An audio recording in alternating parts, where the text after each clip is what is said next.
네, 세월호 참사 5주기를 하루 앞두고 세월호 연대가 재수사와 처벌이 필요한 1차 정부 책임자 명단을 발표했습니다. 세월호 참사가 발생한 지 5년이 지났지만 지금까지 처벌을 받은 정부 관계자는 단 한 명뿐으로 아직도 관련 재판들이 진행 중입니다. 네, 자세한 내용은 이호영 변호사와 함께 짚어보도록 하겠습니다. 어서 오십시오. 어서 오세요. 네, 안녕하세요. 네, 말씀드린 대로 내일이 이제 세월호 5주기입니다. 근데 정부 관계자 중에 처벌받은 사람이 이제 한 명밖에 없다 보니까 이런 상황이 또 벌어지는 것 같습니다.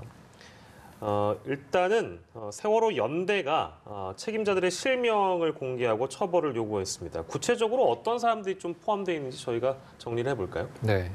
보면은 청와대에서부터 시작해서 예. 이제 일선 정부의 장관부터 차관, 뭐 일선 그런 공무원들까지 다 들어가 있는데 예. 당시 이제 청와대에서는 이제 박근혜 전 대통령과 예. 그다음에 김기춘 전 비서실장, 김장수 전 국가안보실장, 그리고 우병우 전 민정수석 비서관, 그 외에 성명불상 1명, 그래서 청와대에서 총 5명을 처벌해야 된다 예. 이렇게 이야기를 했고. 그다음에 해경 관계자들 같은 경우는 김석균 전 해경청장, 예. 김수현 전 서해해경청장, 김문홍 전 목포해경서장, 이춘재 전 해양경찰청 경비안전국장, 예. 그다음에 그 외에 성명불상 직원 2명, 이렇게 해서 해경 같은 경우는 6명이 더 처벌돼야 된다 예. 이렇게 이야기를 했고, 또 해수부 같은 경우는 당시에 장관이었던 이주영 전 해수부 장관, 그리고 그 외에 해수부 직원 1명, 그래서 해수부에서는 총 2명을 더 처벌해야 된다. 예. 그리고 당시에 또 남재준 전 국정원장, 그다음에 그 외에 성명불상 직원에서 국정원에서는 2명이 더 처벌돼야 된다. 예. 이게 끝이 아니고요. 당시에 법무부 장관이었던 황교안 전 지금 현 자유한국당 대표, 예. 그리고 또 김병철, 그다음에 기무사에서 김병철 전 310 부대장과 소강원 610 부대장, 그래서 예. 기무사에서 또 2명. 이렇게 해서 지금 총 18명이 예. 추가로 더 처벌돼야 되는데 예. 지금까지 1명밖에 처벌 안 된 게 말이 되냐. 예. 이렇게 하면서 지금 문제 제기를 하고 있는 것입니다. 그러니까 이제 보시는 분들에 따라서는 5년이 지나서 이렇게 대대적으로 명단을 공개한 이유는 무엇인가에 대한 의문점이 있을 수도 있을 것 같습니다. 네, 가장 큰 이유는 이제 공소시효 문제입니다. 공소시효요? 네, 뭐냐면은 이 세월호 사건과 관련돼서 예. 지금 이렇게 언급이 된 공무원들한테 가장 문제가 되는 것들은 결국은 직권남용과 그다음에 직권남용과 그다음에 직무유기 예. 이 두 가지가 좀 어찌 보면 핵심적인 그런 혐의인데, 이제 직권남용 같은 경우는 지금 공소시효가 7년이고요. 예. 예. 그다음에 직무유기 같은 경우는 공소시효가 5년입니다. 그러면 직권남용 같은 경우는 지금 세월호 발생한 지 벌써 5년이 지나갔으니까 예. 직권남용죄로 처벌을 하기 위한 공소시효는 앞으로 2년밖에 안 남았고, 네. 예. 따라서 신속하게 수사를 진행을 해서 예. 공소 제기를 해야 된다. 예. 이렇게 좀 주장을 하는 것입니다. 예. 네, 지금 명단과는 별개로 진행되고 있는 재판들이 있기는 한데 어떤 인물들이 어떤 혐의를 받고 있는지도 좀 정리를 해보죠. 네, 일단 지금 가장 진행되고 있는 것 중에 먼저 언급할 수 있는 그 사건 같은 경우는 그 당시에 국회에서 이제 세월호 사건에 대한 그 이제 보고를 받았거든요. 예. 예. 그때 당시에 국회에 이제 청와대 쪽에서 국회에 제출한 그 보고서, 대통령에 대한 실시간 보고 사항에 대한 보고가 이루어졌는데, 예. 이 부분에 대한 그 국회 답변서에 그 허위의 제출, 이제 허위 내용이 있다. 예. 그러니까 결국은 그것은 이제 허위 공문서 작성 등 혐의라고 볼 수 있는데요. 이 혐의로 지금 김기춘 전 청와대 비서실장, 그다음에 김장수, 김관진 전 국가안보실장, 예. 윤전추 전 청와대 행정관 등 4명이 지금 기소가 되어서 재판 진행 중인 것입니다. 예. 세월호 참사에 연루돼 있는 여러 그 관련자들, 그리고 여러 혐의점들 저희가 짚어보고 있는데요. 아마 기억하시는 분들도 많으실 텐데 당시에 세월호 특조위 설립과 활동 등을 방해한 혐의에 대한 재판도 있습니다. 이게 대표적인 재판 중 하나일 수 있겠는데요. 내일 35번째 공판이 열린다고 하네요. 네, 지금 이거는 뭐냐면 이제 동부지방법원에서 이루어지고 예. 있는 재판인데, 그 세월호 특조위 설립과 활동을 실시간으로 모니터링하면서 예. 그 특조위의 활동을 방해했다라는 혐의를 받고 지금 김영선석 전 해수부 장관, 예. 그다음에 윤학배 전 해수부 차관, 이병기 전 대통령 비서실장, 안종범 전 경제수석, 조윤선 전 정무수석이 지금 이 행위, 예. 즉 직권남용 권리행사 방해죄로 예. 지금 예. 재판을 받고 있는데 예. 그 핵심적인 내용은 그 당시에 어쨌든 세월호 특조위의 활동을 모니터링을 할 수 있는 사람들은 예. 그 특조위에 파견 나가 있던 실무 공무원들이거든요. 예. 예. 이러한 공무원들로부터 당시 청와대에서 이제 특조위 활동에 대한 보고를 받는 것은 뭐 있을 수 있는 일이에요. 예. 예. 그런데 나아가서 지금 받고 있는 혐의는 특조위 활동을 적극적으로 방해했다라는 예. 혐의여서 예. 결국은 이 사건에서는 이 관련 직접 그 지금 공소가 제기된 예. 피고인들에 대해서 보고를 했던 예. 그 실무자들의 증언이 핵심적인 어떤 재판의 쟁점이 될 것입니다. 왜냐하면은 예.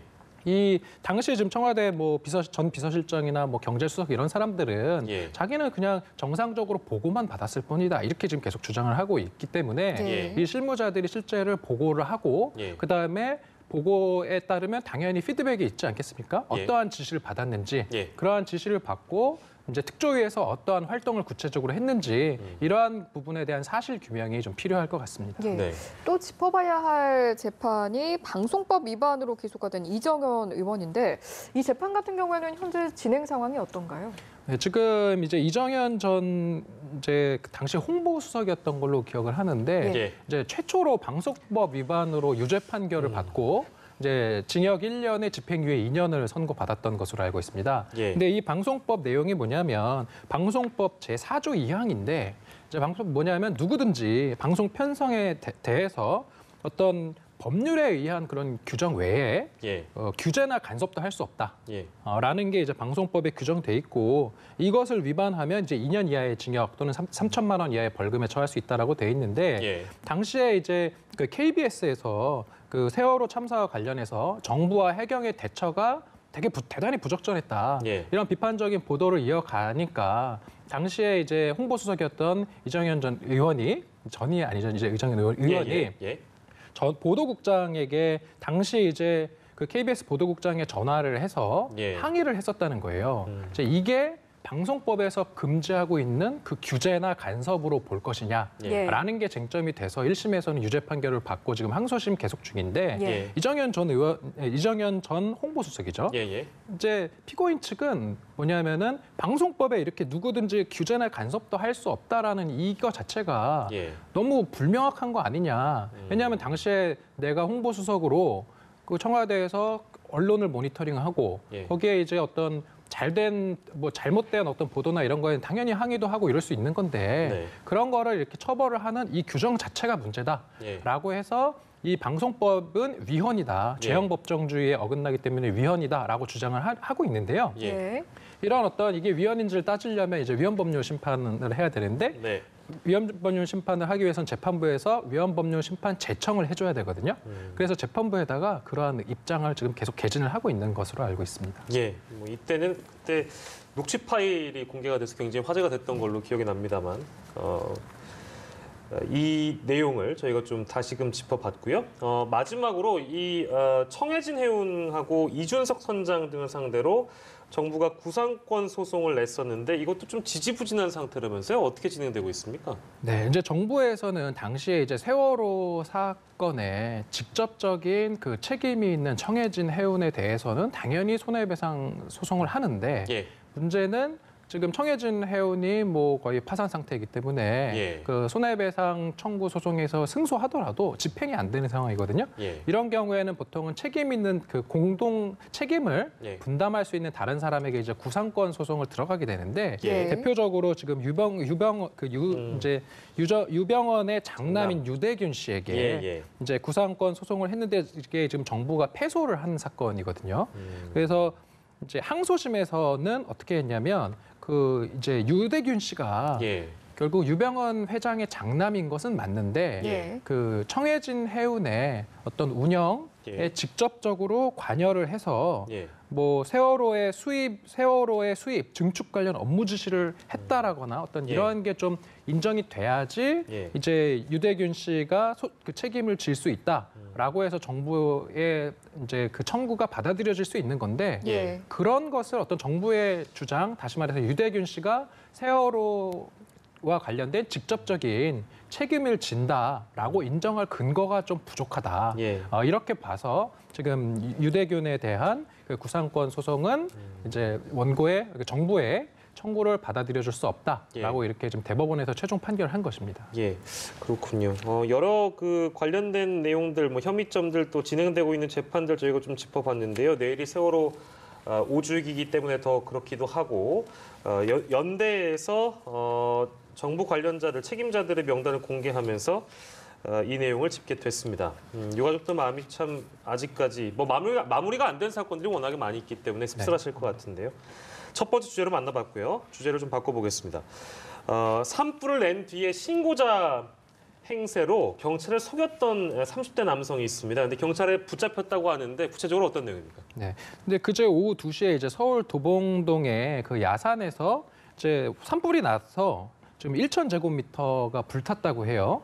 그래서 이제 경찰에서 당시에 이제 출동을 했고 실제로 119 상황실에 18건의 신고 전화가 막 접수가 된 거예요. 최근에 이제 강원도 산불도 있었고 하니까 예. 이제 신고가 아주 적극적으로 이루어졌고 이제 그래서 실제로 당시에 이제 이 사고 현장에 이제 출동을 했었던 그 도봉경찰서의 이제 장모 경위가 이제 발화 지점을 찾기 위해서 이제 화재 신고자 한 명인 40대 남성과 함께 산으로 올라가다가 좀 이상한 낌새를 챘다라고 하는 거예요. 막 술 냄새가 나고 필요 이상으로 막 당황해하고 이제 그러다 보니까 좀 경위가 낌새가 이상해서 일단은 남성을 돌려보냈다가 아무래도 이거 이상하다. 그래서 다시 이제 이 남성을 부르려고 했는데 문자는 이미 돌려보냈기 때문에 이 남성을 다시 찾는데 조금 애를 먹었다는 거예요.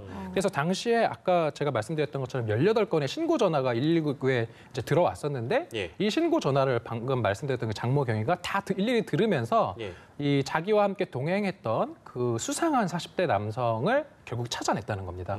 찾아내서 이제 조사를 해보니까 이제 자기가 조금 술도 먹고 화도 나고 해서 이렇게 범행을 저질렀다라고 지금 실토를 했다라고 지금 전해지고 있습니다. 네. 2차 방화를 시도하려는 정황까지 포착됐다고 하니까 놓쳤으면 정말 큰일 날 뻔한 사건이었는데 이 같은 경우에는 어떤 혐의가 적용이 되고 또 어떤 처벌을 받게 되나요? 네, 이제 산림보호법이 적용될 수 있어요. 그래서 뭐 산림이나 산림보호구역에 불을 지르면 7년 이상의 징역에 처해질 수 있고요. 그다음에 타인 소유의 산림에 불을 지르면 5년 이상의 징역. 그러니까 엄청나게 중하게 처벌되는 거예요. 보통 이제 범죄라는 건 몇 년 이하 이런 식으로 범행의 어떤 상한이 정해져 있는데 이렇게 몇 년 이상이라고 해서 하한을 정했다라는 거는 아주 강하게 처벌하라는 거거든요. 그래서 지금 이 사건 같은 경우는 산림보호법 위반 혐의가 적용돼서 5년에서 7년 이상의 징역이 지금 처해질 수 있는 그런 사건입니다. 네, 강원도 그 화재 사건이 워낙에 컸기 때문에 이런 사건도 그냥 웃으면서 바라볼 수는 없는 상황이고 굉장히 또 건조주의보가 있다고 하니까 산불 조심해야겠습니다. 오늘은 두 가지 주제를 놓고 이야기 나눠봤습니다. 오늘 이 시간에 이호영 변호사와 함께했습니다. 고맙습니다. 고맙습니다.